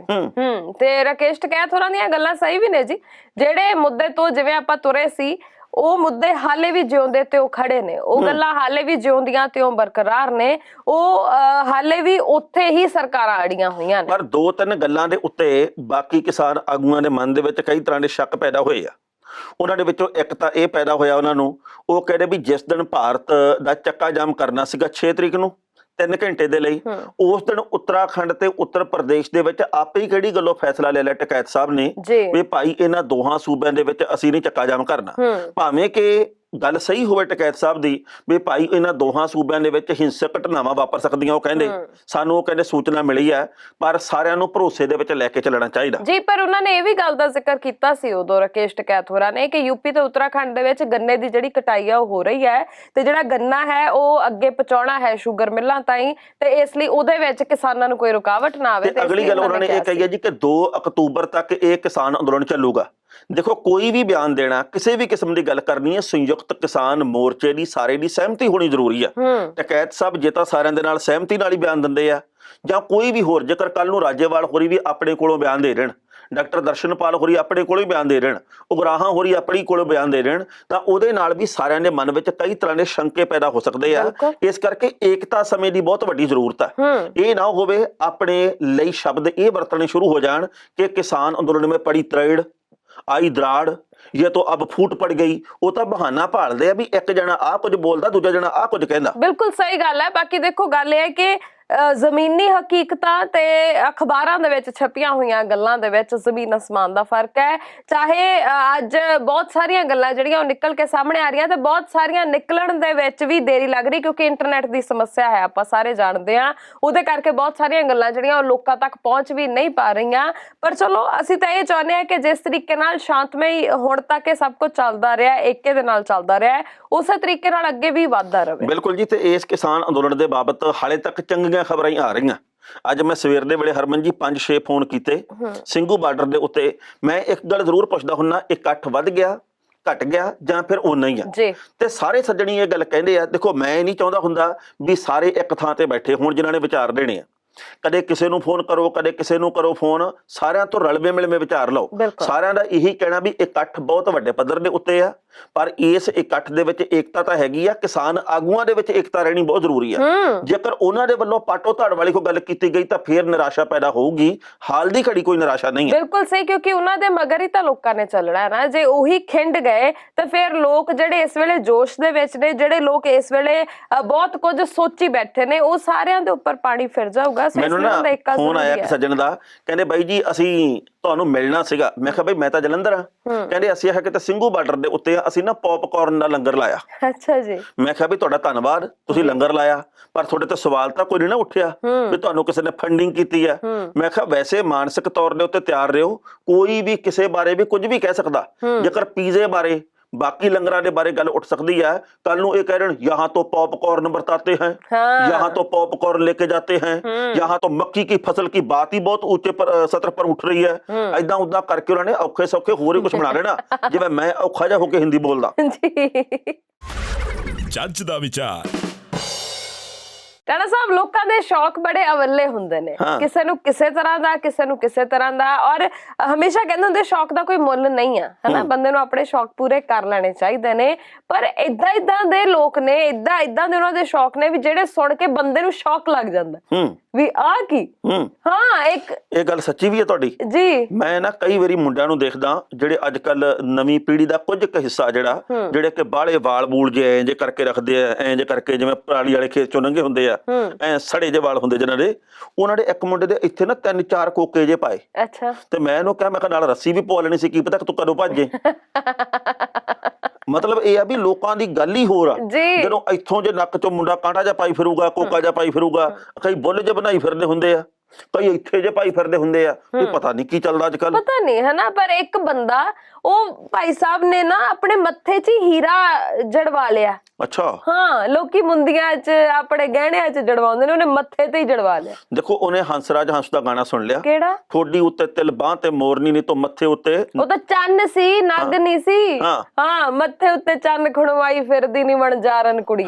ਹਾਂ, ਤੇ ਇਹ ਮਤਲਬ ਹੀਰੇ ਦੀ ਗੱਲ ਉਹਦੇ 'ਚ ਕਿੱਥੋਂ ਆ ਗਈ? ਟਾਣਾ ਸਾਹਿਬ ਕੁਛ ਨਾ ਕੁਛ ਖਣਵਾਉਣਾ ਨਾ, ਕੁਛ ਨਾ ਕੁਛ ਖਣਵਾ ਲਿਆ। ਉਹ ਜਦੋਂ ਹੁਣ ਪੁਰਾਣਾ ਵੇਲਾ ਸੀਗਾ, ਉਦੋਂ ਐ ਖਣਵਾਉਂਦੀਆਂ ਸੀ ਜਾਂ ਖਣਵਾਉਂਦੇ ਸੀ, ਕੋਈ ਪੱਟ ਤੇ ਮੋਰਨੀ ਪਵਾ ਲੈਂਦਾ ਸੀ, ਕੋਈ ਕਿਵੇਂ ਕਿਵੇਂ। ਆ ਹੁਣ ਵਿੱਚ ਹੀਰਾ ਹੀ ਫਸਾ ਲਿਆ। ਬਿਲਕੁਲ ਸਹੀ ਹੈ। ਇਹ ਜਿਹੜੇ ਭਾਈ ਸਾਹਿਬ ਨੇ ਨਾ, ਇਹ ਹੈ ਬੜੇ ਮਸ਼ਹੂਰ ਨੇ, ਇਹ ਗਾਣੇ ਗੁਣੇ ਵੀ ਲਿਖਦੇ ਨੇ, ਰੈਪ ਸਟਾਰ ਵੀ ਨੇ, ਹਨਾ? ਪੰਜਾਬੀ? ਨਹੀਂ, ਇਹ ਅੰਗਰੇਜ਼ੀ ਨੇ। ਅੱਛਾ। ਅਮਰੀਕਾ ਦੇ ਰਹਿਣ ਵਾਲੇ ਨੇ, ਤੇ ਇਹਨਾਂ ਨੇ ਦੁਰਲੱਭ ਗੁਲਾਬੀ ਹੀਰਾ 15 ਕੈਰਟ ਦਾ ਉਹ ਆਪਣੇ ਮੱਥੇ ਦੇ ਵਿੱਚ ਇੱਥੇ ਲਵਾ ਲਿਆ। ਅੱਛਾ। 2017 ਤੋਂ ਨਾ ਇਹਦੀ ਕੀਮਤ ਅਦਾ ਕਰ ਰਹੇ ਸੀ ਉਹ। ਅੱਛਾ, ਕਿਸ਼ਤਾਂ ਦਿੰਦੇ ਸੀਗੇ? ਕਿਸ਼ਤਾਂ ਦਿੰਦੇ ਸੀ। ਹੁਣ ਜਾ ਕੇ ਉਹ ਕਿਸ਼ਤਾਂ ਪੂਰੀਆਂ ਹੋਈਆਂ। 175 ਕਰੋੜ ਦਾ ਜੀ, 175 ਕਰੋੜ ਦਾ। ਇਹਨਾਂ ਦਾ ਨਾਮ ਆ ਸਾਈਮਰ ਬਾਇਸਲ ਵੁੱਡਸ। ਆ ਜਿਹੜਾ ਸਾਈਮਰ ਬਾਇਸਲ ਵੁੱਡ ਹੈ ਨਾ, ਜਿਹੜਾ ਇਹਨੇ ਬਈ ਬਹੁਤ ਮਹਿੰਗਾ ਹੀਰਾ ਆਪਦੇ ਮੱਥੇ ਦੇ ਵਿੱਚ ਜੜਵਾ ਲਿਆ। ਜਿੱਥੇ ਕੁੜੀਆਂ ਬਿੰਦੀ ਲਾਉਂਦੀਆਂ, ਇੱਥੇ ਫਸਿਆ ਵਿਆ ਇਹਦੇ। ਜੀ, ਇੱਥੇ ਫਸਿਆ ਨਹੀਂ ਆ, ਫਸਾਇਆ ਉਹਨੇ। ਫਸਾਇਆ, ਚਲੋ ਫਸਿਆ ਵਿਆ। ਸਧਾਰਨ ਬੰਦਾ ਤਾਂ ਇਹੋ ਜਿਹੀਆਂ ਚੀਜ਼ਾਂ ਦੇਖ ਕੇ ਆਈ ਕਹੂਗਾ ਦੇਖੋ ਕਿੱਥੇ ਫਸਿਆ ਵਿਆ ਹੈ। ਇਹ ਤਾਂ ਮੂੰਹ ਤੇ ਕਰੀਮ ਲਾਉਣ ਜੋਗਾ ਵੀ ਨਹੀਂ, ਰੜਕੂਗਾ ਫਿਰ। ਤੇ ਜ਼ਰੂਰੀ ਇੱਥੇ ਕਰੀਮ ਲਾਉਣੀ ਆ? ਉਸੇ ਸਰੋਂ ਦਾ ਤੇਲ ਜਦੋਂ ਐ ਮਲ ਕੇ ਲਾਉਣਾ ਹੋਊਗਾ। ਉਹ ਸਰੋਂ ਦਾ ਤੇਲ ਕਿਉਂ ਲਾਊਗਾ? ਹਾਂ, ਟਾਣਾ ਸਾਹਿਬ ਕੀ ਹੋ ਗਿਆ ਤੁਹਾਨੂੰ? ਅਸੀਂ ਤਾਂ ਬਈ ਆਪ ਦੇ ਮੁਤਾਬਕ ਦੇਖਾਂਗੇ। ਉਹਨੇ ਨਹੀਂ ਲਾਉਣਾ। 175 ਕਰੋੜ ਇੱਥੇ ਜੋ ਫਸਾਈ ਬੈਠਾ, ਹੋਣਗੇ ਕਿੰਨੇ ਇਹਦੇ ਕੋਲੇ? ਦੇਖੋ, ਕਹਿੰਦਾ ਹੁਣ ਮੈਂ ਕੋਈ ਮਹਿੰਗਾ ਸ਼ੌਕ ਨਹੀਂ ਪਾਲਣਾ। ਕਿੱਥੋਂ ਹੋਣਗੇ? ਜੇ ਹੁੰਦੇ ਤਾਂ ਕਿਸ਼ਤਾਂ ਥੋੜੀ ਦੇਣੀਆਂ ਸੀ, ਆਪਣੇ ਵਰਗਾ ਹੀ ਹੋਣਾ ਵਿਚਾਰਾ। ਤੇ ਕਿਸ਼ਤਾਂ ਜਿਹਨੇ 2017 ਤੋਂ ਲੈ ਕੇ ਤੇ ਹੁਣ ਮੁਕਾ ਵੀ ਦਿੱਤੀਆਂ 4 ਵਰਿਆਂ ਦੇ ਵਿੱਚ, ਤੇ ਫੇਰ ਵੀ ਕੁਛ ਨਾ ਕੁਛ ਆਉਂਦਾ ਤਾਂ ਕਿਸ਼ਤਾਂ ਦਿੱਤੀਆਂ। ਤੁਹਾਡੇ ਮੇਰੇ ਵਰਗੇ ਤੋਂ ਸਾਈਕਲ ਦੀ ਕਿਸ਼ਤ ਨਹੀਂ ਦਿੱਤੀ ਜਾਂਦੀ। ਨਹੀਂ, ਆਪਣੇ ਵਾਲੇ ਸਾਈਕਲ ਦੀ ਅੱਗੇ ਮੈਂ ਟਿਊਬ ਵੇਖ ਰਹੀ ਸੀ, ਸਮੱਸਿਆ ਆ ਰਹੀ ਹੈ। ਹਾਂ, ਉਹ ਵੀ ਠੀਕ ਕਰਾਉਣੀ ਪੈਣੀ ਹੈ। ਬਹੁਤ ਸਾਰੇ ਸੱਜਣ ਪੁੱਛਦੇ ਆ ਵੀ ਤੁਸੀਂ ਆਉਨੇ ਇਸ ਸਾਈਕਲ ਦੇ ਉੱਤੇ ਕਿ ਹਰਬੰਜੀ ਆਉਂਦੇ ਆ? ਅਸੀਂ ਸਾਂਝਾ ਰੱਖਿਆ ਹੋਇਆ, ਨਹੀਂ ਦੱਸਣਾ ਵੀ ਇੱਕ ਕਿਸ਼ਤ ਤੁਸੀਂ ਦਿੰਦੇ ਹੋ, ਇੱਕ ਮੈਂ। ਹਾਂ, ਪਰ ਗੱਲ ਇਹ ਹੈ ਕਿ ਇਹ ਜਿਹੜੇ ਭਾਈ ਸਾਹਿਬ ਨੇ, ਇਹ ਕਹਿੰਦੇ ਵੀ ਹੁਣ ਮੈਂ ਕੋਈ ਮਹਿੰਗਾ ਸ਼ੌਕ ਨਹੀਂ ਰੱਖਣਾ, ਤੇ ਹੁਣ ਜੋ ਹੋ ਗਿਆ ਸੋ ਹੋ ਗਿਆ, ਜੋ ਲੰਘ ਗਿਆ ਸੋ ਲੰਘ ਗਿਆ। ਪਰ ਹੱਦ ਹੀ ਹੋ ਗਈ ਇੱਥੇ। ਦੱਸ, ਸ਼ੌਕ ਆ? ਨਹੀਂ, ਇਹ ਵੀ ਕੈਸਾ ਹੋਇਆ ਟਾਣਾ ਸਾਹਿਬ ਸ਼ੌਕ? ਦੁਰਲੱਭ ਗੁਲਾਬੀ ਰੰਗ ਦਾ ਉੱਤੋਂ ਹੀਰਾ ਲਾ ਲਿਆ, ਹਨਾ? ਵੀ ਬੰਦਾ ਕੋਈ ਚਿੱਟਾ ਚੁੱਟਾ ਲਾਵੇ, ਚਿੱਟਾ ਲਾਵੇ ਹੀਰਾ। ਅੱਛਾ। ਹਾਂ, ਵੀ ਮਤਲਬ ਗੁਲਾਬੀ ਤਾਂ ਕੁੜੀਆਂ ਦਾ ਰੰਗ ਹੁੰਦਾ। ਤੁਹਾਡੇ ਸ਼ਬਦ ਬਹੁਤ ਗਲਤ ਹੁੰਦੇ ਕਈ ਵਾਰ। ਕਹਿੰਦੇ ਵੀ ਲੈ ਹੀਰਾ ਕਾ ਤੋਂ ਲੈ ਕੋਈ ਚਿੱਟਾ ਚੁੱਟਾ ਲਾ ਲਿਆ ਕਰੇ। ਮੈਂ ਇਹ ਕਹਿ ਰਹੀ ਆ ਵੀ ਗੁਲਾਬੀ ਕਿਉਂ ਲਾਇਆ? ਨਹੀਂ ਲਾਉਣਾ ਚਾਹੀਦਾ ਸੀ। ਦੇਖੋ, ਮੱਥਾ ਆਪਦਾ, ਪੈਸੇ ਵੀ ਆਪਦੇ ਆ, ਹੀਰਾ ਵੀ ਆਪਦਾ ਹੀ ਰਹਿਣਾ ਸੀਗਾ। ਜੇਕਰ ਆਪਾਂ ਕੋਈ ਜੇਬ ਚ ਪਾ ਕੇ ਰੱਖਦੇ। ਅੱਜ ਕੱਲ ਇੱਕ ਹੋਰ ਇੱਥੇ ਮੁੰਦੀ ਮੰਦੀ ਚ ਪਾ ਲੈਂਦੇ, ਕੋਈ ਇੱਥੇ ਬ੍ਰੇਸਲੇਟ ਬਰੂਸਲੇਟ ਕਿਹੜਾ ਹੁੰਦਾ, ਬ੍ਰੇਸਲੇਟ ਇੱਥੇ ਨਹੀਂ ਪਾਉਂਦੇ, ਨੈਕਲੇਸ ਚ ਪਾ ਲੈਂਦਾ, ਤੂੰ ਕਿਤੇ ਪਾ ਲੈਂਦਾ, ਠੀਕ ਆ? ਕੋਈ ਬੂਟ ਬਾਟ ਤੇ ਲਵਾ ਲੈਂਦਾ। ਹਾਂ, ਤੇ ਬੂਟ ਕੋਈ ਚੱਕ ਕੇ ਲੈ ਜਾਂਦਾ ਫੇ। ਅੱਛਾ, ਬੂਟਾਂ ਦੀ ਗੱਲ ਨਾ ਕਰਿਆ ਕਰੋ। ਕਿਹਦੇ ਚੱਕ ਹੋਏ ਸੀ? ਮੇਰੇ ਤਾਜੇ ਹੀ। ਹਾਂ, ਤੇ ਹਾਲੇ ਉਹਨੂੰ ਸਲਾਹ ਦਿੰਨੇ ਆ ਬੂਟ ਤੇ ਹੀਰਾ ਲਵਾ ਲੈਂਦਾ। ਟਾਣਾ ਸਾਹਿਬ, ਹੁਣ ਥੋੜੀ ਜਿਹੀ ਚਿੰਤਾਜਨਕ ਗੱਲ ਜਿਹੜੀ ਹੈ ਉਹ ਸਾਂਝੀ ਕਰਦੇ ਆ ਆਪਾਂ। ਅੱਗੇ ਵੀ ਇੱਕ ਦਿਨ ਇਸ ਖਬਰ ਏਦਾਂ ਦੀ ਖਬਰ ਬਾਰੇ ਗੱਲ ਕੀਤੀ ਸੀ। ਹਰ ਰੋਜ਼ ਅਖਬਾਰਾਂ ਜਿਹੜੀਆਂ ਉਹ ਭਰੀਆਂ ਹੁੰਦੀਆਂ ਨੇ, ਕਿਉਂਕਿ ਇਹ ਬਸੰਤ ਆਉਣ ਵਾਲੀ ਹੈ, ਤੇ ਉਸ ਤੋਂ ਬਾਅਦ ਲੋਕਾਂ ਦੇ ਵਿੱਚ ਜਿਹੜਾ ਚਾਹ ਹੈ ਪਤੰਗਬਾਜ਼ੀ ਦਾ ਚਾਹ, ਇਹ ਹੁਣ ਬੱਚੇ ਵੀ ਬਾਹਰ ਨਿਕਲ ਰਹੇ ਨੇ ਵੀ ਡੋਰ ਲੈ ਕੇ ਦੋ, ਪਤੰਗ ਉਡਾਉਣੀਆਂ, ਹਨਾ? ਪਰ ਇਹਦੇ ਕਰਕੇ ਬਹੁਤ ਸਾਰੇ ਲੋਕਾਂ ਦੀ ਜ਼ਿੰਦਗੀ ਦਾਅ ਦੇ ਉੱਪਰ ਲੱਗੀ ਹੋਈ ਹੈ। ਦੇਖੋ, ਅਸੀਂ ਅੱਗੇ ਵੀ ਕਈ ਵਾਰ ਇਸ ਪ੍ਰੋਗਰਾਮ ਦੇ ਵਿੱਚ ਬੇਨਤੀ ਕੀਤੀ ਹੈ ਵੀ ਜਦੋਂ ਘਟਨਾ ਵਾਪਰ ਜਾਂਦੀ ਆ, ਉਸ ਤੋਂ ਬਾਅਦ ਕਹੋ ਜੀ ਕੁਦਰਤ ਦਾ ਆ ਕਸੂਰ ਆ, ਦੇਖੋ ਸਰਕਾਰਾਂ ਦਾ ਆ ਕਸੂਰ ਆ, ਉਸ ਤੋਂ ਪਹਿਲਾਂ ਸਾਡਾ ਆਪਣਾ ਕਸੂਰ ਆ ਜੀ। ਜੇ ਅਸੀਂ ਮੋਟਰਸਾਈਕਲ ਦੇ ਉੱਤੇ ਜਾਂਦੇ ਆ ਤੇ ਹੈਲਮਟ ਸਾਡੇ ਨਹੀਂ ਪਾਇਆ, ਤੇ ਜਿਹੜੀ ਚਾਈਨਾ ਡੋਰ ਆ ਉਹ ਸਾਡੇ ਗਲ ਦੇ ਵਿੱਚ ਫਿਰ ਜਾਂਦੀ ਹੈ, ਸਾਡੇ ਮੱਥੇ ਦੇ ਉੱਤੇ ਫਿਰ ਜਾਂਦੀ ਆ। ਬਾਅਦ ਦੇ ਵਿੱਚ ਉਲਾਂਭੇ ਦੇਣ ਦੇ ਨਾਲ ਨਾ ਤਾਂ ਟਾਂਕਿਆਂ ਦੀ ਪੀੜ ਘਟਦੀ ਆ, ਨਾ ਹੀ ਕਿਸੇ ਸਰਕਾਰ ਨੇ ਕੁਝ ਕਰਨਾ। ਇਸ ਕਰਕੇ ਬਚਾ ਰੱਖੀਏ। ਜਦੋਂ ਨਿਆਣੇ ਤੁਹਾਡੇ ਕੋਠੇ ਦੇ ਉੱਤੇ ਚੜ੍ਹ ਕੇ ਪਤੰਗ ਉਡਾਉਂਦੇ ਆ ਤਾਂ ਇਹ ਜ਼ਰੂਰ ਦੇਖੋ ਤੁਹਾਡੇ ਬੱਚੇ ਆ ਉਹ, ਇਹ ਕਿਸੇ ਨੇ ਮੋਦੀ ਨੇ ਆ ਕੇ ਜਾਂ ਕੈਪਟਨ ਨੇ ਜਾਂ ਬਾਦਲ ਸਾਹਿਬ ਨੇ ਨਹੀਂ ਦੇਖਣਾਗਾ। ਤੁਸੀਂ ਆਪੇ ਦੇਖੋ ਵੀ ਕਿਤੇ ਇਹ ਬਿਜਲੀ ਦੀਆਂ ਤਾਰਾਂ ਦੇ ਕੋਲ ਤਾਂ ਨਹੀਂ ਗਏ, ਇਹਨਾਂ ਦੀ ਕਿਤੇ ਡੋਰ ਆ ਜਿਹੜੀ ਉਹ ਬਿਜਲੀ ਦੀਆਂ ਤਾਰਾਂ 'ਚ ਤਾਂ ਨਹੀਂ ਫਸੀ ਤੇ ਕੱਢਣ ਦੀ ਕੋਸ਼ਿਸ਼ ਤਾਂ ਨਹੀਂ ਕਰ ਰਹੇਗੇ। ਸੋ ਇਹਨਾਂ ਗੱਲਾਂ ਤੋਂ ਬਚਾਏਗੇ, ਬਨੇਰਿਆਂ ਦੇ ਉੱਤੇ ਖਾਸ ਖਿਆਲ ਰੱਖੀਏ, ਕੋਲੇ ਬੈਠ ਜੀਏ। ਉਹਨਾਂ ਨੇ ਤਾਂ ਖੇਡਣਾ ਹੀ ਖੇਡਣਾ, ਉਹਨਾਂ ਨੇ ਇਲਤਾਂ ਕਰਨੀਆਂ ਹੀ ਕਰਨੀਆਂ, ਉਹਨਾਂ ਨੇ ਤਾਂ 5 ਰੁਪਈਆਂ ਦੀ 10 ਰੁਪਈਆਂ ਦੀ ਪਤੰਗ ਦੇ ਪਿੱਛੇ ਕੋਠੇ ਟੱਪਣੇ ਹੀ ਟੱਪਣੇ ਆ। ਸੋ ਇਸ ਕਰਕੇ ਆਪਾਂ ਮੌਕੇ ਨੂੰ ਸੰਭਾਲੀਏ, ਨਾ ਕਿ ਬਾਅਦ ਦੇ ਵਿੱਚ ਇਕੱਲੇ ਉਲਾਮੇ ਦੇਗੀ। ਬਿਲਕੁਲ ਸਹੀ। ਆ ਪਿਛਲੇ ਦਿਨੀ ਖਬਰ ਆਪਾਂ ਸਾਂਝੀ ਕੀਤੀ ਸੀ ਕਿ ਇੱਕ ਬੱਚਾ ਆਪਣੇ ਪਰਿਵਾਰ ਨਾਲ ਜਾ ਰਿਹਾ ਸੀ, ਉਹਦੀਆਂ ਗੱਲਾਂ ਦੇ ਵਿੱਚੋਂ ਦੀ ਜਿਹੜੀ ਚਾਈਨਾ ਡੋਰ ਹੈ ਉਹ ਫਿਰ ਗਈ, ਜਿਸ ਬਾਅਦ 80 ਟਾਂਕੇ ਉਹਦੇ ਮੂੰਹ ਦੇ ਉੱਪਰ ਲੱਗੇ। ਪਿਛਲੇ ਦਿਨੀ ਖਬਰ ਆਈ ਇੱਕ ਛੋਟਾ ਜਿਹਾ ਬੱਚਾ ਜਿਹਦੇ ਘਰ ਦੇ ਉੱਪਰੋਂ ਦੀ ਹਾਈ ਵੋਲਟੇਜ ਤਾਰਾਂ ਜਿਹੜੀਆਂ ਉਹ ਲੰਘਦੀਆਂ ਸੀ, ਉਹ ਪਤੰਗਬਾਜ਼ੀ ਕਰ ਰਿਹਾ ਸੀ ਤੇ ਉਹ ਪਤੰਗ ਕਿਤੇ ਉੱਤੇ ਤਾਰਾਂ 'ਚ ਫਸ ਗਈ ਤੇ ਉਹਨੇ ਲੋਹੇ ਦੀ ਰੋਡ ਲੈ ਕੇ ਉਹਨੂੰ ਲਾਉਣ ਲੱਗਿਆ ਤੇ ਬੱਚੇ ਨੂੰ ਇੰਨੀ ਬੁਰੀ ਤਰ੍ਹਾਂ ਕਰੰਟ ਲੱਗਿਆ, ਉਸ ਵਾਰ ਨਿਆਣਾ 90% ਤੱਕ ਉਹ ਝੁਲਸ ਗਿਆ। ਇਹ ਜਲੰਧਰ ਦੀ ਹੀ ਖਬਰ ਆ। ਉਸ ਬਾਅਦ ਹੁਣ ਜਿਹੜੀ ਖਬਰ ਸਾਹਮਣੇ ਆਈ ਹੈ, ਇਹ ਵੀ ਇੱਕ ਬੀਬੀ ਜਿਹੜੀ ਹੈ ਉਹ ਸਕੂਟੀ ਦੇ ਉੱਪਰ ਜਾ ਰਹੀ ਸੀ, ਜਿਹੜੀ ਕਿ ਕਿਸੇ ਸਲੂਨ ਦੇ ਵਿੱਚ, ਸਲੂਨ ਦਾ ਕੰਮ ਕਰਦੇ ਨੇ, ਉਹ ਚਲਾਉਂਦੇ ਨੇ ਆਪਣਾ। ਸੋ ਉਹ ਕਹਿੰਦੇ ਜਦੋਂ ਜਾ ਰਹੇ ਸੀ ਸਕੂਟੀ ਦੇ ਉੱਪਰ ਤੇ ਧੌਣ ਦੇ ਵਿੱਚੋਂ ਦੀ ਇੱਥੇ ਗਲੇ ਤੋਂ ਚਾਈਨਾ ਡੋਰ ਜਿਹੜੀ ਉਹ ਫਿਰ ਗਈ, 5 ਟਾਂਕੇ ਲੱਗੇ ਨੇ। ਬਹੁਤ ਦੁੱਖ ਦੀਆਂ ਖਬਰਾਂ। ਦੇਖੋ, ਵਾਰ-ਵਾਰ ਬੇਨਤੀ ਕਰਨ ਦੇ ਬਾਵਜੂਦ ਕੁਝ ਕੁ ਲਾਲਚੀ ਦੁਕਾਨਦਾਰ ਜਿਹੜੇ ਕਿ ਆਪਦੇ ਮੁਨਾਫੇ ਦੀ ਖਾਤਰ ਕਿਸੇ ਨੂੰ ਵੀ ਮਰਵਾ ਸਕਦੇ ਜਾਂ ਮਾਰ ਸਕਦੇ ਆ। ਇਹ ਕਾਤਲ ਹੀ ਹੈ ਇੱਕ ਤਰ੍ਹਾਂ ਦੇ, ਇਹ ਜਾਨਲੇਵਾ ਹਮਲਾ ਕਰਨ ਵਾਲੇ ਹੀ ਹੈ ਇੱਕ ਤਰ੍ਹਾਂ ਦੇ। ਇਹ ਉਕਸਾਉਂਦੇ ਆ ਵੀ ਭਾਈ ਆਓ ਆਹ ਡੋਰ ਪੱਕੀ ਆ, ਤੇ ਪਰ ਸਾਡੇ ਪ੍ਰਸ਼ਾਸਨ ਦੀ, ਸਾਡੀ ਪੁਲਿਸ ਦੀ, ਸਾਡੀਆਂ ਸਰਕਾਰਾਂ ਦੀ ਬੜੀ ਨਲਾਇਕੀ ਹੈ ਵੀ ਇਹ ਸਾਰਾ ਕੁਝ ਵਿਕ ਰਿਹਾ ਕਈ ਸਾਲਾਂ ਤੋਂ। ਰੋਕ ਲੋ ਰੋਕ ਲੋ ਰੋਕ ਲੋ ਕਹਿਣ ਦੇ ਬਾਵਜੂਦ, ਤੇ ਜਿਹੜੇ ਲੋਕ ਨਹੀਂ ਖਿਆਲ ਰੱਖਦੇ ਵੀ ਆਪਦੇ ਬੱਚਿਆਂ ਦੇ ਉੱਤੇ ਤਾਂ ਖਿਆਲ ਰੱਖੋ ਨਾ ਵੀ ਇਹ ਕਿਹੜੀ ਡੋਰ ਲੈ ਕੇ ਆਇਆ, ਸਾਡੇ ਕਿੱਥੋਂ ਪਤੰਗ ਲੈ ਕੇ ਆਇਆ। ਜੀ ਟਾਣਾ ਸਾਹਿਬ, ਸਾਡੇ ਇੱਕ ਜਾਣਕਾਰ ਨੇ, ਉਹ ਸੜਕ ਦੇ ਉੱਪਰ ਜਾ ਰਹੇ ਸੀ, ਉਹਨਾਂ ਦੇ ਹੈਲਮਟ ਵੀ ਪਾਇਆ ਹੋਇਆ ਸੀ ਤੇ ਉਹ ਕਹਿੰਦੇ ਜਦੋਂ ਮੈਂ ਜਾ ਰਿਹਾ ਸੀ ਨਾ ਤੇ ਏਦਾਂ ਆਵਾਜ਼ ਆਉਣ ਲੱਗ ਗਈ ਤੇ ਮੈਂ ਬੜਾ ਹੈਰਾਨ ਵੀ ਸ਼ਾਇਦ ਮੇਰੇ ਸਕੂਟਰ ਦੇ ਵਿੱਚੋਂ ਆਵਾਜ਼ ਆ ਰਹੀ ਹੈ। ਕਹਿੰਦੇ ਮੈਂ ਹਨਾ ਇੱਕਦਮ ਰੁਕ ਕੇ ਵੇਖਿਆ ਤੇ ਮੈਨੂੰ ਅਹਿਸਾਸ ਹੋਇਆ ਵੀ ਕੋਈ ਚੀਜ਼ ਜਿੱਦਾਂ ਵੀ ਮੈਨੂੰ ਖਿੱਚ ਰਹੀ ਆ ਸਿਰ ਨੂੰ, ਤੇ ਕਹਿੰਦੇ ਜਦੋਂ ਮੈਂ ਏਦਾਂ ਹੱਥ ਏਦਾਂ ਕਰਕੇ ਵੇਖਿਆ ਤੇ ਉਹ ਡੋਰ ਫਸੀ ਹੋਈ ਸੀ ਤੇ ਉਹਨੇ ਜਿਹੜਾ ਹੈਲਮਟ ਦਾ ਸ਼ੀਸ਼ਾ ਆ ਉਹ ਤੱਕ ਥੋੜਾ ਜਿਹਾ ਚੀਰ ਦਿੱਤਾ ਸੀ, ਇੰਨੀ ਤਿੱਖੀ ਇਹ ਹੁੰਦੀ ਹੈ। ਸੋ ਕਹਿੰਦੇ ਉਸ ਤੋਂ ਬਾਅਦ ਮੈਂ ਉਹਨੂੰ ਇਕੱਠੀ ਕਰਕੇ ਤੇ ਮੈਂ ਉਹਨੂੰ ਤੋੜਨ ਦੀ ਕੋਸ਼ਿਸ਼ ਕਰਾਂ ਤੇ ਉਹ ਟੁੱਟੇ ਵੀ ਨਾ, ਵੀ ਕਿਸੇ ਹੋਰ ਦੇ ਨਾ ਫਿਰ ਜਾਵੇ। ਸੋ ਇਹ ਹਾਲਾਤ ਨੇ ਜੀ, ਹੈਲਮਟ ਵੀ ਨਹੀਂ ਬਚਾ ਕਰ ਪਾਉਂਦਾ ਤੁਹਾਡਾ। ਤੇ ਸੋਚੋ ਜੇ ਹੈਲਮਟ ਤੱਕ ਉਹ ਡੋਰ ਚੀਰ ਸਕਦੀ ਹੈ ਤਾਂ ਬਿਨਾਂ ਹੈਲਮਟ ਤੋਂ ਤੁਹਾਡਾ ਕੀ ਨੁਕਸਾਨ ਕਰ ਸਕਦਾ ਹੈ। ਬਿਲਕੁਲ ਜੀ, ਇੱਕ ਵੇਲਾ ਆਪਣਾ ਸੀਗਾ ਵੀ ਜਦੋਂ ਘਰ ਦੇ ਵਿੱਚ ਹੀ ਪਤੰਗ ਬਣਾਉਣੀ ਤੇ ਰੀਲ ਦੇ ਧਾਗੇ ਨਾਲ ਚੜਾਉਣੀ, ਪਤੰਗ ਹੀ ਲੁੱਟੀ ਜਾਊ, ਖੁਸ਼ੀਆਂ ਤਾਂ ਨਾ ਲੁੱਟੀਆਂ ਜਾਣਗੀਆਂ ਨਾ। ਹੁਣ ਅਸੀਂ ਪਤੰਗ ਨਾ ਲੁੱਟੀ ਜਾਵੇ, ਪਤੰਗ ਨਾ ਕਿਸੇ ਹੋਰ ਦੇ ਹੱਥ ਚਲੀ ਜਾਵੇ ਤੇ ਆਪਦੇ ਟੱਬਰ ਦੀਆਂ ਖੁਸ਼ੀਆਂ ਲੁਟਾ ਕੇ ਬਹਿ ਜੰਨੇ ਆ। ਮੈਨੂੰ ਤਾਂ ਕਦੇ ਕਦੇ ਪੁਰਾਣਾ ਵੇਲਾ ਬਾਹਲਾ ਹੀ ਚੰਗਾ ਲੱਗਦਾ। ਤੁਸੀਂ ਵੇਖੋ, ਯਾਦ ਹੈ ਤੁਹਾਨੂੰ ਜਦੋਂ ਕਿਤੇ ਨੇਰੀ ਆਉਣੀ ਤੇ ਨਿਆਣੇ ਜਿਹੜੇ ਉਹ ਲਿਫਾਫਾ ਹੀ ਹਨਾ ਧਾਗੇ ਨਾਲ ਬੰਨ ਕੇ, ਇਹ ਸਾਡਾ ਤਾਂ ਕੰਮ ਸੀ ਪਹਿਲ ਪਲਕੜਾ, ਅਸੀਂ ਤਾਂ ਧਾਗਾ ਬੰਨਣਾ ਰੀਲ ਦਾ ਤੇ ਰੀਲ ਵੀ ਘਰੋਂ ਛਿੱਤਰ ਖਾ ਮਿਲਣੀ ਤੇ ਬਾਅਦ ਦੇ ਵਿੱਚ ਲਿਫਾਫੇ ਦੇ ਨਾਲ ਬੰਨਣਾ ਧਾਗਾ ਤੇ ਸਾਰੀ ਗਲੀ ਚ ਭੱਜੇ ਫਿਰਨਾ। ਉਹ ਥੋੜਾ ਜਿਹਾ ਉੱਚਾ ਜਾਣਾ, ਜੇ ਤਾਂ ਚੜ ਜਾਣਾ ਤਾਂ ਭੰਗੜੇ ਪਾਈ ਜਾਣਾ, ਤੇ ਜੇ ਥੱਲੇ ਆ ਗਿਆ ਰੋਈ ਜਾਣਾ। ਬਿਲਕੁਲ ਸਹੀ, ਉਹ ਵੀ ਕਿਆ ਦਿਨ ਸੀ।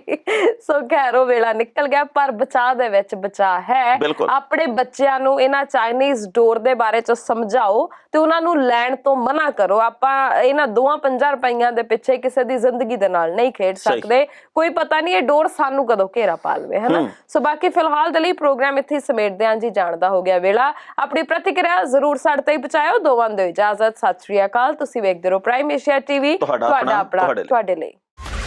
ਜੱਜ ਦਾ ਵਿਚਾਰ।